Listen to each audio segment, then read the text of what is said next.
maximum one a day.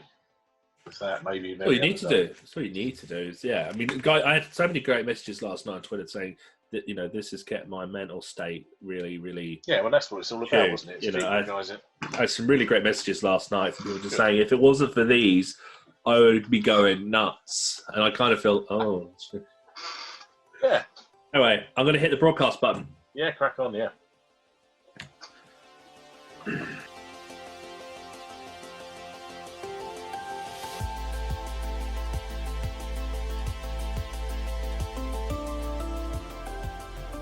Hi, Peter. Hey, Idris. Hi, Mike. Hey, Stuart. Not bad. Not bad. Last one for this week. Got a day off tomorrow.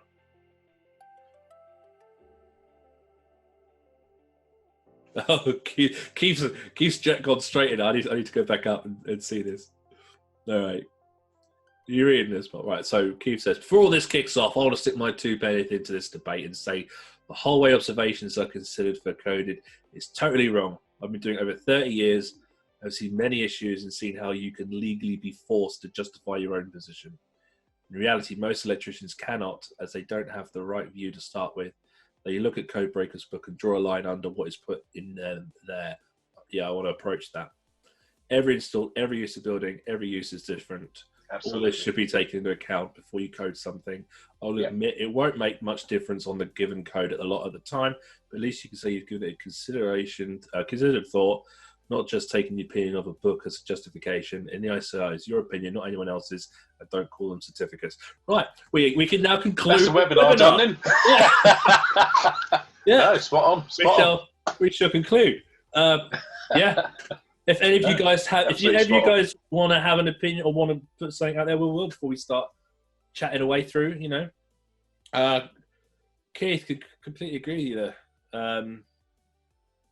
And you brought up the Codebreaker book, and actually I'll add that now. The code, I've got one of them. Where's the other one? The first edition of the Codebreaker book I wasn't involved with. I got involved with the second, and my name's in it, but I initially was hesitant because I've always been hesitant of people publishing codes to practices because it disconnects the engineering judgment, and a code in one site is completely different on another site. Users, utilization, environments. This is it differs. So I was very skeptical. It was only when I saw the actual contributions and the information, the other content, that I decided to contribute towards some of it. But anybody who uses this kind of resource as their decision process shouldn't be doing the work. It's there to support and give you an opinion. It's basically like having some opinion for you to then think with. It's not the deciding factor. It's been a theme running all the way through the webinars that we've done this week. Is that we must use our own skill, judgment, expertise, and knowledge, guys. Don't take any text as well. This has got to be the way I do it. Don't follow it verbatim. It's there for guidance only. Use your own knowledge. You guys know what you're doing. You're skilled, you're experienced, you're good at what you do. Have the confidence to take your own judgment on these things. Just use the guidance there, just to sort of steer you in whatever direction, and that's the important thing. Yeah, I agree. Yeah, no, it's handy at times. It's there to give you an opinion. It's there to give you an opinion, as all of us are. Often we'll come up when I've done the ICRs on my own. You kind of just thinking amongst yourself. So it's good to have those resources. I did some ICRs recently with you, didn't I, Pop? And we ended up. I said this. I said this on the webinar the other day. I did some work with you, and I said to Maya when we got back to your house, the amount of work we got done that day. If I was working for anybody else, I'd have been sacked on the spot because we only got about half a dozen circuits actually tested, but we spent a lot of the time chewing the fat and actually inspecting. I think in the morning, you tested about 7 circuits. I got the tester out. What module? I know. I remember coming in. I actually came into the switch room where you were. And I said to you, how many circuits have you tested? You said 7. I said, you're sacked. Because, Yeah, Mm. it's absolute nonsense. This business of so much per circuit, and how many circuits or how many boards you can do in a day. It takes no account at all then of the actual inspection side of things. And inspection is a really important part of this. This is a bit that everybody overlooks. It's inspection and testing, okay, and then doing a periodic report on that. Yeah. How can you report on something if you haven't inspected it? 85 to 90% of the issues you're going to find are by inspection. So that is, I just big sort of capital letters in bright lights underline it, inspection.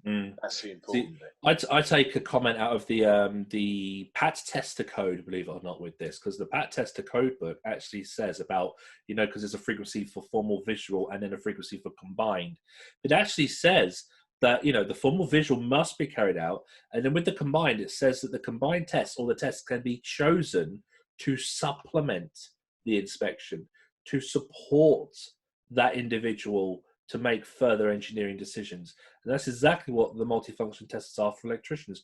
The problem is we're asked to fill in a schedule of data and hand the data over, and we're obviously looking at software that looks at all these little values and all these numbers. So before we start, our challenge is not to actually formally inspect something and develop a report for a client, it's to put numbers in boxes, and we've detached from the actual task at hand. But yeah, so we're gonna just talk about a couple of points that we talk about regularly, because when my old man and I do catch up, because we live 100 miles apart, but when we do catch up, we do often end up being left alone to talk about electrics. It's That's mainly because our wives think we're boring, because that's all we talk about. Well, they don't know how lucky they are. All they hear is numbers and electrical terminology, and they think, "Oh God, those two are at it again," and they go off and break open the red wine. So, so we're going to cover a couple of things. Obviously, as we said before, we are both practicing electricians and inspectors, but we're also, mostly in training and consulting direction at the moment. But as we're in training, we do have a good understanding on training. So we just wanted to discuss training itself, and you guys offer your input on this about the training, the expectations of training, the requirements of training right now, and if you think the actual outputs of training is adequate for what the proper role should be. I understand why, for example, the 2392. I understand why that course was created to obviously achieve some level of initial verification for people entering that domestic sector. But the 2391, do you think it's adequate when you look at the outputs of the training, or do you think maybe the entry requirements should be increased a little bit? Maybe people should have a few years' experience first. Yeah, 2392. Go back to the 2392. 2392 is the course where we can actually teach guys to inspect and test, and it's based on a single phase installation. So predominantly we're looking at domestic installations. And I like the 2392 course because it's all about teaching the guys in stages how to inspect and test. And that's great. When we come to the 2391, the onus isn't on actually teaching them how to do it. It's actually raising the level of understanding and knowledge. One of the issues... There's supposed to be some existing experience, isn't there? There's supposed to be obviously qualified electricians who have already been doing an amount of inspection testing and have that as part of their workplace duties. Now, one of the issues we have got now, and this is another point of discussion, we've got the 2391, and that's now got three different aspects to it. The 239150, which is for new installations, initial verification. The 239151, which is for condition reporting, periodic inspection, testing. And then we've got a joint course. And there is a part of me which thinks we shouldn't be doing joint courses, because what we should be doing is we should be saying to guys, okay, this is how you do initial verification. Then they should be going away and doing some initial verification, getting some experience at it, okay, get a few scenarios, get a few inspections and tests under their belt, and then maybe in 6 months' time, maybe a year's time, maybe longer, who knows, then come back and do a 239151, the periodic inspection and testing with a condition report. Yeah. And although the condition report when you look at the actual practical side of it, you know, you can sample, you don't need to do the same tests in the same order and all the rest of it. So some people look at it and think, well, this is a piece of cake. This isn't as difficult as the EIC. The fact is, the condition report requires the actual engineer doing it to have a much higher level of understanding, experience, and knowledge, so they can apply an engineering decision to what they are looking at and what they're seeing. And this is where it goes slightly off rails when you do a joint course. And I've got to say, I've delivered joint courses, you know. That's what people have been asking for. It's cheaper, it's quicker, you know, but is cheaper and quicker always the best way to train? That's a consideration that I think you and I have both got an opinion on. We'd like to take a bit longer. We'd like to, you know, do it properly and get guys to level up and get a great understanding. So, yeah, that's my sort of views on that. That's an interesting comment. Cam's just mentioned that 239152 was not available to anyone who hadn't passed initial verification on my course. Are you referring to initial verification as in 2392, 239150, or the initial verification section of a level 3? Because 239152 is one single course which covers both. And it does cover both in the outcomes. Yeah. So initial verification is in the outcomes and assessment of the 239152. Yeah. So it's interesting that they've done that. But I can understand why, though. I can understand why they'd have done that. Because they don't want... Because the problem is, you don't want... If you do a 239152, you don't want a room of guys who have no experience with an instrument. Because you've then got a room where you've got guys who haven't had time on the tools, and then you've got people who have, and you've got to try to, you know, you want to cater and give everyone the right outcome. But because a lot of these courses are thrown in packages and programs, a lot of people going onto those courses are going in kind of a machine of qualifications, and they haven't had the time, or they can't even get the experience because they just can't get the work. Well, there's an argument then for not having a 239152 at all then. It's true. You know, because when I saw 239152 is all about doing both at the same time. Over a 6-day period. When I logged into the walled garden and I looked at, you know, the assessor side, the stuff that people can't get to see unless they have the special keys and stuff. When I looked at the assessment criteria and I looked at what that's become, merging EIC and EICR into one practical demonstration of a rig, I just thought they've lost the plot, to be fair. You know, with regards to the assessment strategy, I think it's very confusing to the learner to go to one rig and be told to take some of it as an EIC and some of it as an EICR. It's just that would never happen in the real world, where you go to one installation and be told to perform those two parts. There's a couple of things there on the chat which I'd like to address. Go for it. There's one there from Dan saying, "Is 2391 the highest level inspection and testing training?" Well, unfortunately, yes, it is. And we're looking actually at the moment of doing a higher level one and putting something together to look sort of like on the verge of the design course, really. One from Roberto says, is it the responsibility of the education provider to make sure the candidates have got the experience? Yes, it is. There's something called... The trouble is, you say to people, and you put this on your information, and you put this on your website and say, right, you must have experience, you must be this, you must be that. And you still get guys that turn up and, you know, they've never taken a tester out of the box in their life. And this is one of the issues. There's something called RPL, Recognized Prior Learning, which all courses have. And that's a thing that's stated by the awarding organization, what the level of candidate should be. So we should, you know, that allows us to make sure that the learners and the candidates are suitable for that learning that they're going to go on. But that often does get very skewed, or they kind of twist the interpretation to just try to make, because fundamentally you may have 5 or 6 people that are varying levels of approach and preparation and experience, but these training organizations have one product. And so for some people that product's perfect, for some they're not ready for that product, for some that might even be a lower level than what they actually want to go. But that's the problem, we only have X amount of products, and so when it comes to training, it's very hard to get the right train for the right individual. I see Ross's comment here. A lot of the courses only teach you to pass the exam. And one of the issues there, what to actually do. One of the issues there, isn't it, especially with the 2391 now, is that there is a set exam, paper exam, not like the 2394 and the 2395. With the 2394 and the 2395, two separate courses run at different times. The assessments were at different days, okay? And the exams used to come in sealed envelopes from City and Guilds out to the centres. We weren't allowed to open them until 15 minutes before the exam started. They're all in a sealed envelope in a plastic wallet. So we, as the the training providers, and the invigilators, didn't have the foggiest clue what was in that exam paper. Yeah. Okay? And so it was a true reflection then. You used to give it to the guys, you open it up, you've got 15 minutes to get it out and get the exam, And, then as an invigilator, you'd sit there, and that's about the first opportunity, once the exam had started, that you had to actually start looking through it. If you had a spare paper, you thought, these are quite good, these questions.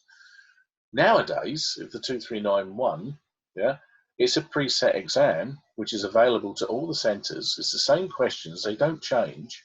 No, I've got the questions here. And this is one of the issues, is that, a lot of training providers like to say, we get 100% pass rate, everybody passes. For me personally, I think that is a daft statement, because I don't want to say that everybody passes. If everybody passes a course, then the assessment is not strict enough. It's not tough enough, because in the real world, not everybody will pass a course first time. Yeah. We all have different skills, different knowledge levels. Not everybody's going to pass. So this is one of the issues with the 2391. I'm slightly sad about the 2391, I've got to say. The thing is, I've said this a couple of times in videos on like Facebook, etc. There's a couple of comments here coming up about, it's about money. And as much as I'd like to say there are great training organizations that have the best passion, and I work very closely with many of them, they, at the end of the day, have to deliver the same qualification that the awarding organization will offer to those that don't bother. And so it's very hard for them to stand up and actually show anything else. And so a lot of good training companies are very frustrated with this, and they speak to me about it a lot.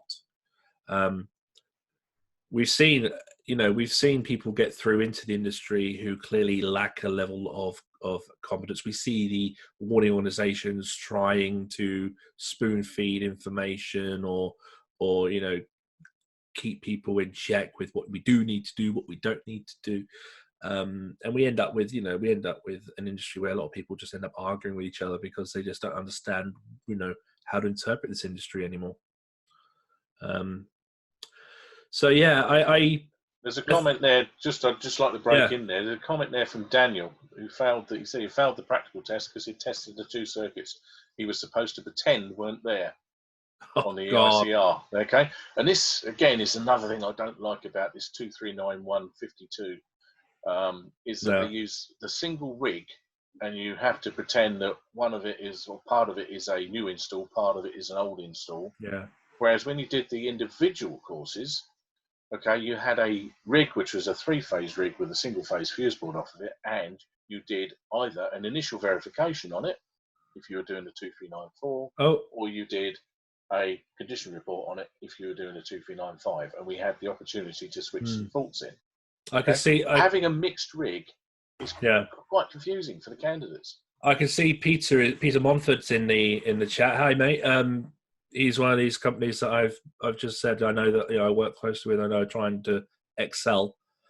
So when he pops up and has something to say, he's another trainer. He's another guy in the chat. So do listen to what he's got to say as well. So we've thought about ideas of trying to offer opportunities for people who want to just push harder to level up. We've even spoken with City and Guilds about some of this stuff, and over the last couple of years, it's got hard to really properly talk with them because I'm not going to say that there's a lot of money turning around and being interested in accredited programs and all these things, but it's a challenge to try to improve training. I'm still technically a qualification developer with them because I still get letters from their pension scheme and stuff. But after a few visits, I think they concluded that I was just more of a pain in the ass trying to improve some of the qualifications. The first thing I did, I've seen some mentions here about the regs exam, 17th moving over to the 18th. I said, we've got to fix that, aren't we? And they went, it's not broken, let's not fix it. I said, it's bloody broken. But obviously, it's not broken if people are passing. That's the view of training, apparently, from the awarding body's perspective. Bit down here that we've added, is prior knowledge of earlier editions important for EICRs? Now, obviously, we say that, EICRs are not retrospective. We look at the testing to the current regulations moving forward. But is it, do you think, important for us to have some level of experience, maybe, to understand if we come across a VOELCB or something like cage body, to understand how installations were designed a couple of editions ago, so when we see these, we can correctly understand them and handle them? Do you think maybe some training on that alone in the 2391 or equivalent? We're only talking about, a couple of hours of an outcome discussion to highlight some of the key things that have been the main directions. I don't know if you guys can remember EBADOS before it became ADS and things like that. Some of the guys straight into the industry now will come across devices and methods which technically, retrospectively, don't need to be changed, but they may not know how to handle them or how to determine them if they don't have some of that experience going backwards. Or do you think, no, it's not an important thing? What do you think, Paul? Well, of course, it's not in the syllabus, so training firms don't actually deliver it. They stick to the syllabus, and yeah, it is an issue because, as you quite rightly say, you've actually highlighted there the old voltage operated ELCBs. A lot of people look at those and think, oh, that must be an RCD, and it's not. It works totally differently to an RCD. And so they get to a TT system and think, oh, that's all right, that's okay, I've got an RCD there, and they haven't. And we need to understand the technology, the older technology, which is still in some places, still existing. Okay, how can we actually do a proper inspection and test report, and do a condition report on an installation if we don't understand the technology that was there, and we're sort of getting confused between what was a voltage operated circuit ELCB and a proper RCD and various other things, like you talked about supplementary bonding earlier on. I said to you about the flat that your sister was in. The tester had put not applicable, supplementary bonding not applicable, because we're so used now to having split load RCD boards. This flat had old reliable fuses, so there was no RCD protection at all in the bathroom. So supplementary bonding was applicable, but they just said NA, not applicable. They didn't understand that, oh, hang on, we do need it. So yes, we do need that prior knowledge, and it should be part of the course. We should be highlighting, especially things like the supplementary bonding and the old voltage operated circuit breakers. Confused between the other one we talked about earlier on. Today. Peter says here, I think there's a balance between following the syllabus and making sure students know about the real world. So do you think maybe the syllabus needs to calm down a bit to allow us to bring the real world into the training more? Or I think the syllabus should be more realistic, and the training should be more realistic, and we need to consider it's the inspection side of it. I keep harping on about inspection. Inspection is such an important part of the process, but when you look at the training courses, the vast majority of the direction of that is all about these are the tests, these are the tests, these are the tests. And inspection is not really given the time and effort it deserves. I see Peter says, we expect students to read widely to gain knowledge and experience. On our courses, we often point students towards other training documents, Beamer, Voltimum. I used to do so much CPD on Voltimum. JW and ourselves, it's a struggle to, Peter, how do you kind of assess RPL? If the guy has no experience with instrumentation, do you find a way to assist with that? Do you give extra effort to train them on how to test, or do you try to put them down to initial verification training first? Well, one of the first questions I ask people when they come on the inspection testing course is, what tester have you got? What tester do you use at work? And so when they say, well, I haven't got one, okay, the alarm bells start to ring. Well, and this is one of the issues. They're now already on the course, and they've already paid, and you've now got this person who's paid for a course which they're not actually really prepared for. And you could say to them, well, I think I'll knock you back to a 2392, okay, which is what we should be doing. Okay. Yeah. But of course, if their firm has given them time off and they've paid for this, and this is one of the big issues, isn't it, about the fact that firms pay for guys to be off. Cost is, we said this the other day, cost is always this king. It's sort of beating everybody over the head. You know, we want courses delivered in the shortest amount of time, requiring the minimum amount of time off of work and at the cheapest price. Well, this is my Well, frustration. if you pay peanuts, you get monkeys, don't you? This is my frustration with the 18th edition. I mean, when we look at the potential content that will be coming in one of the future amendments with Part 8 and prosumer, all that stuff. I mean, that book is just going to get a lot thicker. It's getting thicker every time, but we're still finding other companies that will push it down to squeeze it into 3 days, and you just wonder how on earth you can do that. I mean, some of this stuff has to go into blended learning now, so you can get guys to learn, via other means. Peter says he doesn't really take on people without any experience. So, it's pretty much respected. Yeah, and that's what we try to do. That's what we should be trying to do all the time. One of the issues, again, going back to FE colleges, is the 2394. Was actually delivered as part of the apprenticeship. Yeah, we had a class recently, didn't we? We had 3 people for one of the days, but they all were experienced. They all had instruments, and so it was great because we could just do a lot of talking about testing, talking about reality, real world, about their different work. And then one of them said he think he had the 2394. He didn't know he had the 2394 as part of his apprenticeship. But he didn't remember actually doing a 2394. He just saw a certificate in a pile of certificates. Yeah. And he couldn't remember anything about it. And I said I actually questioned him about it. I said, how was that delivered? He said, to be quite honest with you, I think it was almost like spoon-fed by the people in the class. When we came to actually doing the practical and all the rest of it, it was almost like spoon-fed to us. And that is completely wrong. One of the classic quotes, I think, on that course was the young lady who was on that course. And we said to her about how long she'd been an electrician. She said, I've been qualified for 5 years. I've been qualified for 10 years. I've been an electrician for 5. I said, what do you mean? She said, well, I've got a qualification through one of these distance learning manual self-study 3-week, 4-week courses. She said, and I just didn't feel confident at all. And I went back and redid it. She said, so I've been qualified for 10 years, but I've actually been an electrician, in my regard, for 5 years. And I thought that was a brilliant quote. Yeah. No, I thought it was very good. So last one on this page then. So, I've always kind of said that, for someone to do an ICR, they should have a good understanding on how installations different, experiencing different types. So you can do ICRs in commercial, industrial, in social health. You should have good experience in those environments to be able to take, make assessments and you're going to have to develop that over time. So, do we think that maybe you should have 2, 3, or up to 5 years of experience to actually then be able to do the course? Do you think that allowing 18-year-olds, I think, or something to do it? Should we add some experience, or can we do it straight away if they're maybe doing an apprenticeship from 16? One of the issues is obviously is competence, and none of us we're all different. We're all different. We're all the same.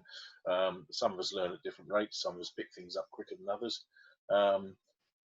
It's been suggested that we shouldn't be doing an EICR and doing the 239 151, the actual condition reporting course, until we've had 5 years experience. Yeah, well, that's one way of looking at it. And depends on how you merits. Actually. That's got certain merits. But then some people might get more experience in 1 year than other people get in 5 years. Well, I remember when I went this is one of the issues, isn't it? I remember when I worked with the local authority, I was doing voids. I was testing every day. My job was testing. Yeah. Maybe there should be a prerequisite. Maybe a pre-assessment. Like I do for the vending industry. I've got a prerequisite assessment, a pre-assessment. And we send that out, and the guys fill that in, and from the results of that pre-assessment, you can gauge what their level of knowledge is, and then we place them accordingly onto the course that we think is right for them. So perhaps that's one way forward. We do a pre-assessment, and we see what people know and what they don't know. And obviously, going on to EICRs, I mean, Peter's going on about something which is very important here in the chat, and that is obviously, if people are going to pass a regulations course with 60%, and then they're going to take that knowledge of 60% of a technical document and then go and do inspections to that. I mean, how can this actually be a thing? You know, Well, if they pass with 60%, it means that they don't know 40% of it. So, you know, do you not think that there should be some? Do you not think that maybe to do testing or EICRs in particular, where you're going to use that book and you're assessing to that book, that you should maybe have another assessment, or you should just have a higher target, 80%? The target should be higher, but the amount of time allowed for the training, the amount of time allowed for delivery, and the whole assessment process. I mean, yeah, the assessment for the 239152. Please don't even ask me about it. I'm not happy with it. But the whole assessment process and what we need to do, and the assignments and everything else needs to be looked at again. And yeah, the standard, the bar, we need to raise the bar, and there's no problem with that, because if we give the training sufficient time, yeah, then everybody will hit that bar and they'll have that greater level of understanding. The issue I get is, it was mentioned earlier on, is that people are being taught to pass the exams, you know, and so they come out knowing how to pass the exams, but actually not really knowing how to do inspection and testing properly.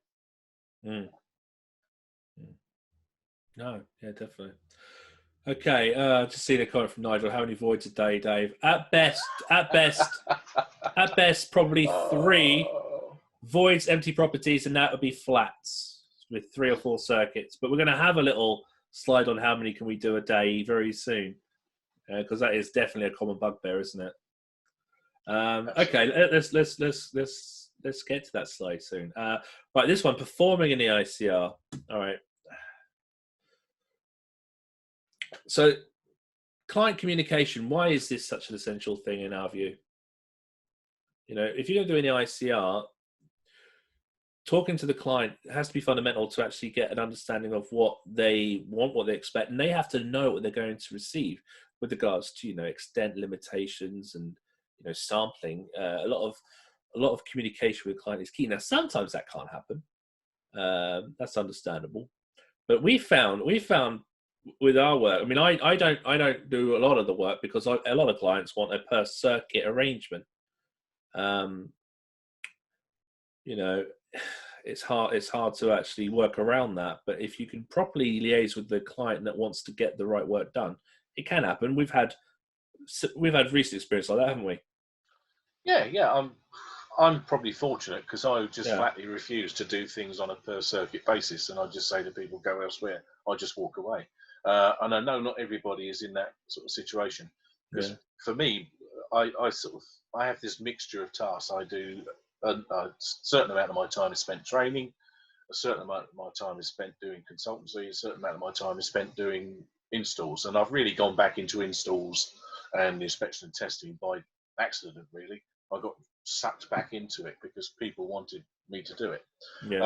I'm fortunate in that the clients that I work for trust me, and I've got a long-standing relationship with some of them, going back over a number of years, and they've realised that the people that have been, somebody mentioned drive-by testing or periodics earlier on, the people that have been banging these things out and just sort of putting stickers on things and lim, and all this sort of nonsense, they realise that they've been paying for a process, they've been paying for a service that they're not getting. So basically, their documentation that has been produced, and you know, because you've worked with me on one of these, that it's an installation that's been in for 16 years. Yeah. It wasn't actually initially verified properly. It wasn't tested properly at the first time. It's been tested twice since, for condition reports, and it's passed every time. We've got a new set of facilities people in there now, people that I know. They've pulled me in to have a look at it, and we failed it miserably. And it wasn't through testing, it's through inspection. We've gone into places, we found trunking sort of hanging on bits of rope, and armoured cables not even got the lock nut on, let alone having a fly earth on the gland. They haven't even got a lock nut on. They're actually earthed by gravity. It's the weight of the cable on the trunking, resting on the trunking, that's been providing an earth. How on earth do these things get through 3 sets of inspection and testing, by allegedly reputable firms? But we pick it up And the reason is because we're not driven by time. We're not Yeah. driven by, I've got to get this many circuits done. We're driven by, let's do this properly. So we actually have time for the inspection process. Well, we find that if you're offered the freedom to basically inspect, you start to unlock a lot of information that the clients didn't have before, and you start to find a lot of things. You can still get a lot of work done. We got tests done in the end, but we kind of holistically inspected about half a dozen circuits at once because it was all one route, one wiring system, one direction. And then we just, topped up some tests to confirm, because we'd identified length and size by that time. And we picked up that problem with the short circuit currents being too low to, Yep. the risk of fire. Yeah, so tests are important, but yeah. by far the inspection is the most important. And this is the issue, isn't it? Yeah, so I mean, I do stress that communication with the client. I see a lot of contractors trying their best to explain to the client why the work is important, how it helps them comply with things like electricity at work regulation 4.2, etc. We said this yesterday in the Master Design. If we can sometimes dress the report up in something that the client will want to actually consume. I touched on this a bit with the thermal imaging. If we can show them more or help them understand the document more, and this is why we changed the document to the EICR from the periodic inspection where it used to be, trying to get the client to be more aware of the value in that work. Because there will be value in that work if you allow someone with the right competence, the free time to do the work. They will give you the value. The problem is obviously it's a money game. And we find that, if there's money involved, some people will be happy to ignore what you would call good workmanship and then accept the lower expectations. This is why we get up to the these people that can do dozens, £4 a circuit. Yeah, well, £4 a circuit. We've put that in there because I actually did some work in the Northeast, and I was covering for somebody, and the arrangement was £4 a circuit. So if you're going to pay, if I'm a self-employed subcontractor wearing the shirt of another company I don't actually work for directly, I'm just a freelance subby. They may have no work for me tomorrow. They may have some work for me next week. I don't know. I'm wearing their shirt. I'm in a white van. I put a magnet with their sign on my van. I'm told to go to a museum, go to a library, go to a school, do all these things over the summer, and I'm paid £4 a circuit. When I go to a board and I see 20 circuits in there, I can then just go. I know my money before I've even actually looked at the schedule of inspections. Before I've looked at the schedule, I've seen the money in front of me. Once I take the board off and I see there are cables in there, I've confirmed my money. So if that's the mentality that you're going to do with the money pushing the work, then that's what you're going to end up having as individuals doing work. We have the same issue in the equipment maintenance or the portable appliance testing sector, as many will call that. That term is going to be removed hopefully in the upcoming 5th edition. That's right. Because the drive to, because it's because it's like MOTs as well, because it's an essential maintainer apparently. Clients go for cheap.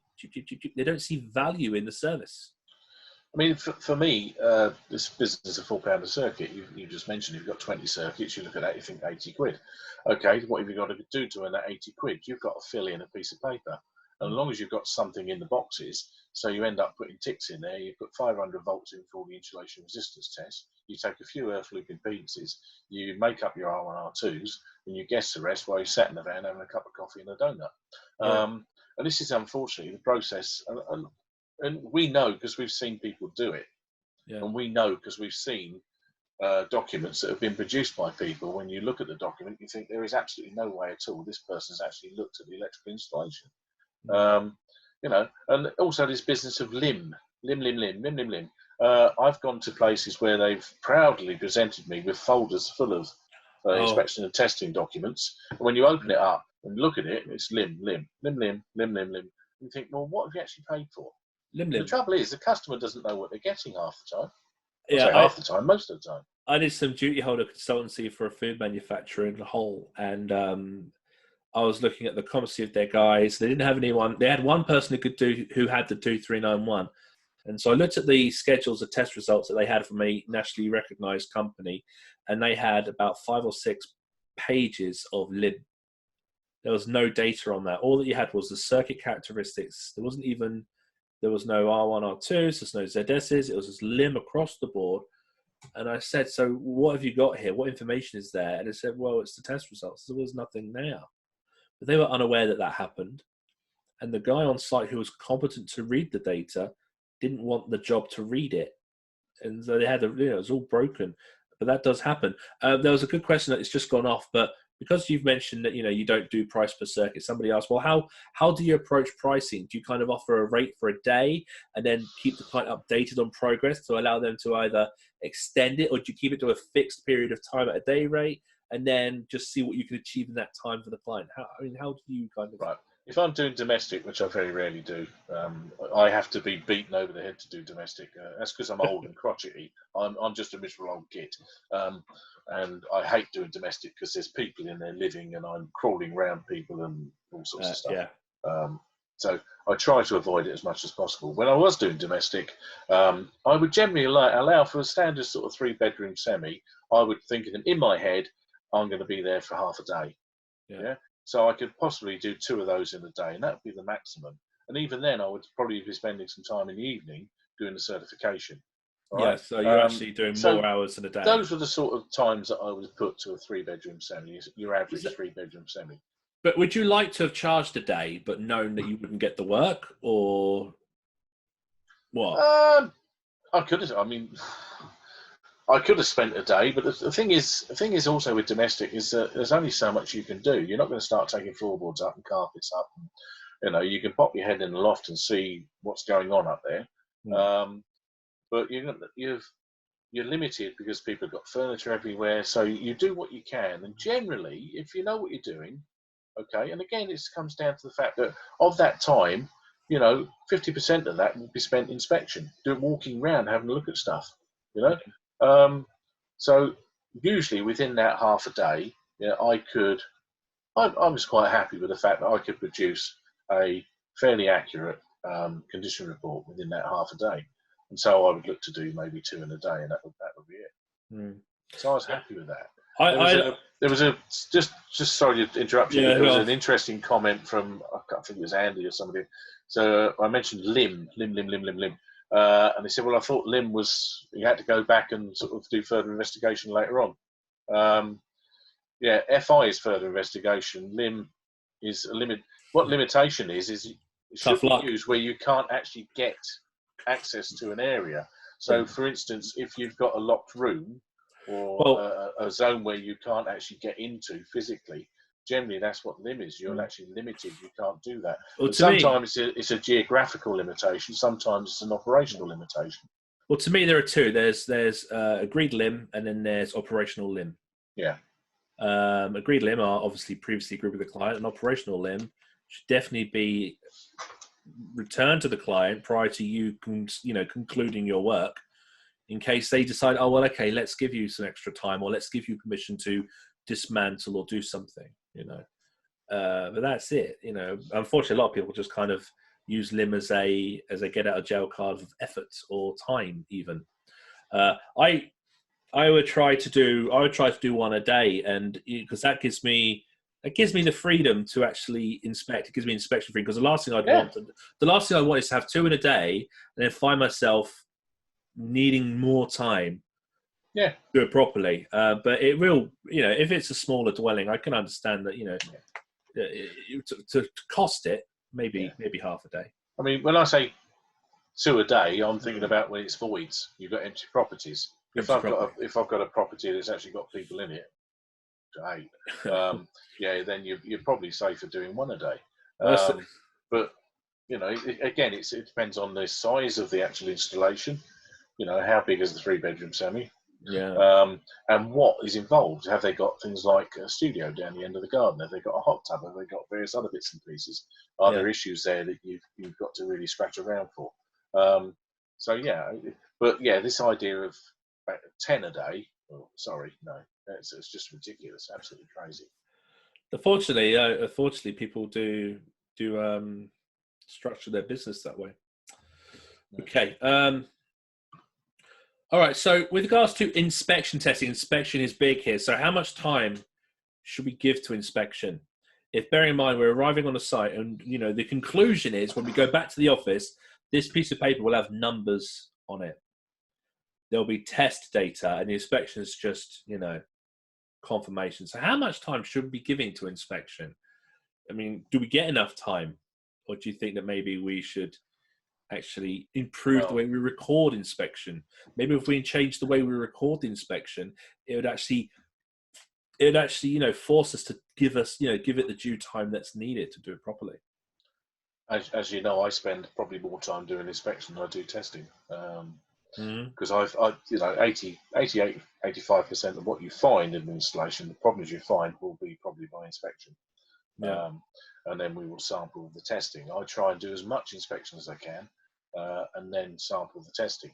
Now, obviously, if you've got just a single dwelling, then you can pretty much test every circuit. But if you've got something like Terminal 5 at Heathrow, you're not going to be testing every individual circuit because you're going to be there for years. So this is where sampling comes in, and Guidance Note 3 says that 100% inspection and testing is neither possible or necessary. Yeah, I think it's got tables, doesn't it, where you go 100% of the main distributions, and then you can sample other parts. It is just guidance. Food industry that I work in a lot, they tend to do 33% every year on a 3-year rotation. So every 3 years, 100% should have been done. That seems to be quite common through that industry from where I've seen. The thing is, of course, is if you come across so many problems, you get to the point where you have to go back to the customer and say, look, basically, this is a bag of shit. And you either sort of, okay, do you want me to test every individual circuit because everything is really bad, or do you just bite the bullet? And I think we need to recommend a rewire here. So there does come a point in your inspection and testing process, even with inspection, when you find so many issues, you just say, this is just nonsense. This is just so bad. I think we're wasting our time going any further than this.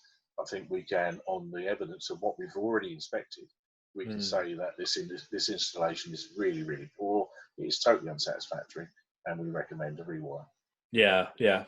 Abdul's asked here, guys, an example of sampling, the way you do it. For me, if I can get some prior data from a client, then I can look at, try and understand the scale of their electrical infrastructure, and I can then try to give some suggestive sampling. But it really would depend on me actually arriving on site and looking at, a site and seeing how it's used. For example, if I go to a site and I go, I'll do X amount of percentage of a board or so, one board might be used very, very rarely or may have negligible demand, whilst another area may have very heavy demand or heavy use, or might be open to the public. So my sampling would be kind of biased to the utilization of the installation, the deterioration, the environmental factors. So my sampling, really would depend on my initial. I'd like to arrive or get an understanding of it so I can then give them in a more effective sampling judgment. If I just kind of said, I'll do those circuits but not those, without actually going there and understanding what I'm sampling, to me that just is.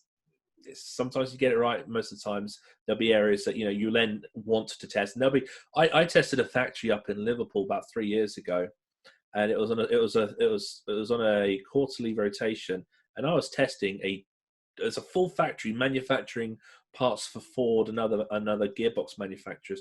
But when I was there, I was up in a mute. I had all my kit on, and I was basically testing supplies from the high voltage supplies above the mezzanine. And I was testing decommissioned busbar systems. The whole system I was testing wasn't in use. The area was, if anything, used to store waste and scrap. So there were some observations with regards to the change of use, but everything was out of reach and up high. It was really a waste of time, and they should have used that on some of the system that was still in use, because they were gradually decommissioning the site. But for their paperwork, all they had was, this bit has been done, this bit has been done, now let's get a guy to do that bit. And I really was there to test something that wasn't being used. They got some benefit from that, but when you think about the effort and the money, they could have done a better maintainer. What about you, Bob? What about your sampling? Sampling, right? Yeah. Sampling, big issue, big emotive issue. And generally what we do when we're looking at an installation is we'll do a survey. We'd walk around, have a look at the site, and then decide based on the size and the complexity and the environment and what we can see, yeah, as to what our sampling rate will be. Now, what we tend to do is we try as much as possible to do pretty much all of the switchgear and distribution boards, okay, and then sample a number of the final circuits. Now, the issues come with when you haven't got previous records, so it hasn't got an EIC, yeah, or any previous EICRs, and you're starting from zilch, okay, then you need to consider increasing your sampling rate. Yeah, Ben's mentioned this. He says, I thought if you had no records, you should go for 100%. And you should push for that, but it's a case of, can you get that? Yeah, if you've got a really, really large installation, then you're not going to be able to do it unless you're going to allow weeks and weeks. And the other thing to consider is, what are we there for? We're looking there to actually give a condition report on the general condition of this electrical installation, okay? Now, a condition report, okay, consider what that is. A condition report is reporting on that condition. Is generally that electrical installation safe for continued use or not? Yeah. Now, if we sample a number of circuits, do as much inspection as you can, sample a number of circuits test-wise, yeah? If you get a number of poor results, then you can generally say you're going to get the same on the rest of the installation. And so you can, from your sample, say, this is a bag of poo, yeah, it needs to be rewired.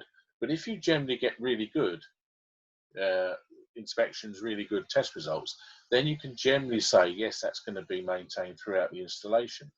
And obviously, there's always this thing about, yeah, but what if you miss a fault? Well, this is the real world. We're going to miss the occasional one. We're not going to catch everything 100%.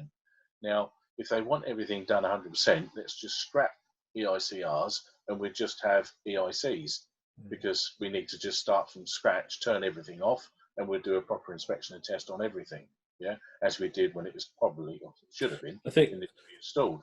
And this is the thing, you've got to think about what the purpose of an EICR is to give an engineering view on whether an installation is fit for purpose and whether it's fit for continued use. And you're never, for a larger installation, you're never ever going to be able to test every single little bit. One of the issues also comes when we talk about the difference in tests. All right, and this is where, if you've got a ring final circuit, which is the classic one, yeah, the guidance note says if you've got previous test results and it's been previously proved to be a ring, you can simply do an earth loop impedance test, and as long as there's no evidence it's been as long as there's no evidence of changes or alterations. Now, that is one of the things where you have to be absolutely, totally certain. If you haven't got previous test results, test records, then you must do that test 100%. Yeah? You can't do this quick earth loop impedance test. So this is the other issue with periodic inspections and tests, is that as well as this business of sampling, we've also got the difference in the actual test approach and the procedures, okay? If we're going to go for the easy option, like with the ring finals, we must make sure we've got previous test results. If you haven't got those, you can't do that. You've got to do the test properly, and you've got to go through the 3 stages of proving your ring, doing your figure 8 for your line and neutral, doing your figure 8 for your line and CPC. Yeah. For me, if I had a client arrive, or if I arrived at a client that had no history at all, large site, and I'd go, we need to really do the whole thing, and it's just not reasonably practicable, I would try to do a strategy, maybe a 3-year strategy or something, to over that period. So fundamentally, as long as you are planning, as long as the strategy, you've recognized a scenario, lack of maintenance, all that, and you've worked with the client to plan to implement it, I would then look at my first part being to take an approach to the immediate area, where, the main distribution assemblies and the area of largest demand, the largest area of operation, or maybe the area open to the public. And then, a bit later when I'd return, when obviously they can afford another visit on it, I would then start going to the other smaller areas, so maybe the more administrative locations where there's less risk. Trying to understand how the sites behave and try to prioritize their risk assessment and their need to maintain a safe installation for the way they use it. If you're involved in a planned maintenance system, for instance, for a firm, which is what we used to do years ago, we would do an inspection and test on 20%. We would sample 20%. And what we used to do was, okay, we'd go into various areas of the site and we would test this board or that board, and we'd do about 20%. And then the following year, we'd do a different 20%. And we used to mark them up. We had color coding, or labels on them, so we know what we did the year before. So in that way, over a 5-year period, everything was getting at least checked once. It's about properly informing the client of their, of what they need to do, and supporting them with the right strategy that they can still afford as a business. I remember there was a company that we did a fuse board change at a company. Then the NIC guy came out to inspect the job, and it was a nursery, a garden nursery, and it was absolutely, it was bad.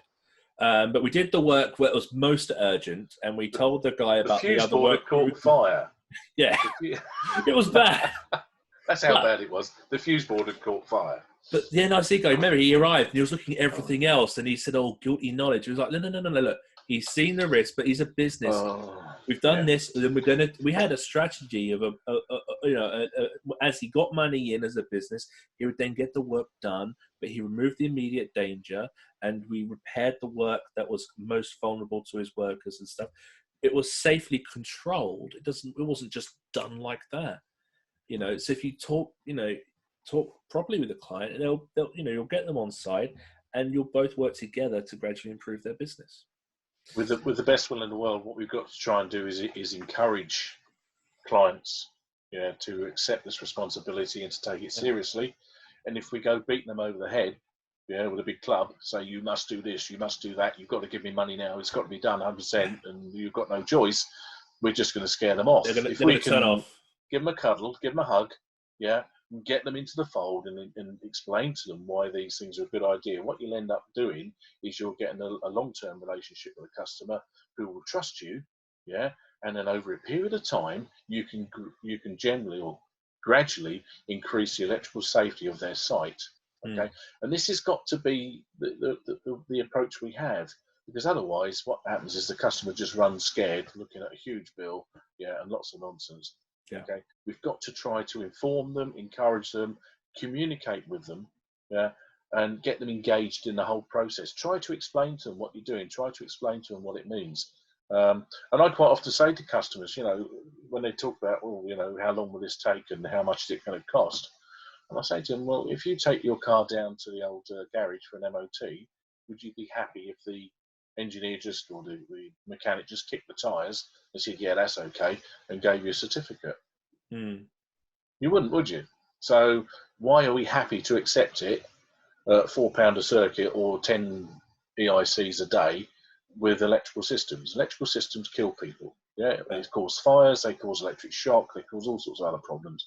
Okay, why are people happy to accept this level of danger with something that could possibly kill them, whereas they wouldn't do it with a car? It's crazy to me. All right. So you've added this. Is inspection as important as testing? I think we've discussed that it's got to be considered. I mean, there are things that testing finds that you can't find with inspection. We found that recently with the short circuit current issue. The testing is very important, but so many things that you can expect for the testers will never find. In some installations, there's an argument. This is something that I've talked about a number of times before. There's an argument for having an inspection report. On installations where we can't actually get into test because the customer can't turn them off, they can't do this, they can't do that. Air traffic control. Let's turn it all off. Probably won't make a lot of difference at the moment, but there are installations that can't be turned off, in hospitals and various other places, parts of industry. Whereas an inspection, a routine inspection would uncover so much and produce so much data there, where we can say, hang on, this isn't right, we need to improve this. So an inspection is a really, really important part of the process. And what quite often the bit that we can't do is the testing. So let's separate the two, and let's have a situation where we could have just an inspection going. If we can't do an inspection and test to do the condition report, let's at least do an inspection and do an inspection condition report. Yeah. Yeah. And I Yeah. think that's got to be a viable proposition for a lot of industry. Yeah. No, I agree. I've seen lots of comments, and I have to kind of just add to the comments about farms, and just the way the electrics that you can find in farmland and some other locations, and how do you how do you actually report to a client in a way that they're actually going to take action with that? I mean, I've seen there are many installations where they just won't spend money, they won't upgrade. There are many people I know that are told that when they do EICRs that the clients don't want any C1s or C2s. I remember Paul having a comment on this on a recent podcast that he did, and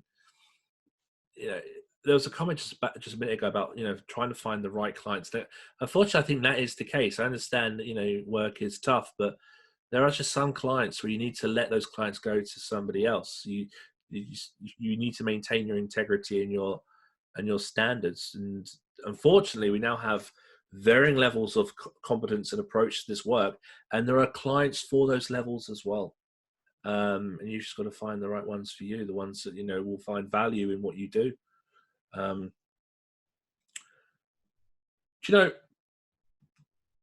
We're an hour in, and we had like other slides and stuff. We might have to make this a two-parter, Pop, or something. What do you think? Yeah, possibly. I mean, if people can put up with us for that long. Yeah, we might have to come back and do some more on this subject, because we created like a 22 page, and we're on slide 4 of 22. So we haven't even got to pictures. Let's just do a couple more, and then we call it. Do a couple more, and then we're gonna have to come back and talk about coding specifically. But it does seem like a lot of guys in this chat are very experienced in this. Which is great to see. I'm seeing so much. There's a lot of good chat there, a lot of good ideas, a lot of good comments. Somebody's mentioned about the NIC of do visual reporting documents. Fantastic, great. Yeah. Anybody that knows me knows that I'm not with the NIC. But fantastic that they do, and great, use them. The issue being is that we don't commonly talk about it, and there's no training about it, and it's not sort of something that we sort of communicate about in the industry. So let's have these ideas out there. And some of the people say it's like, we could have this on a few webinars, because the content in the chat is great. And this is the thing, it's about just trying to get people together to talk about these kind of subjects in the right places. So we're going to have to be creative with ways that we can communicate on this, because it's great. Somebody mentioned 2396. Yeah, we're right now thinking about ways that we can look at helping or doing some work on the 2396. What we need to determine right now is how long this is going to be for. We're waiting to get a bit more information on that.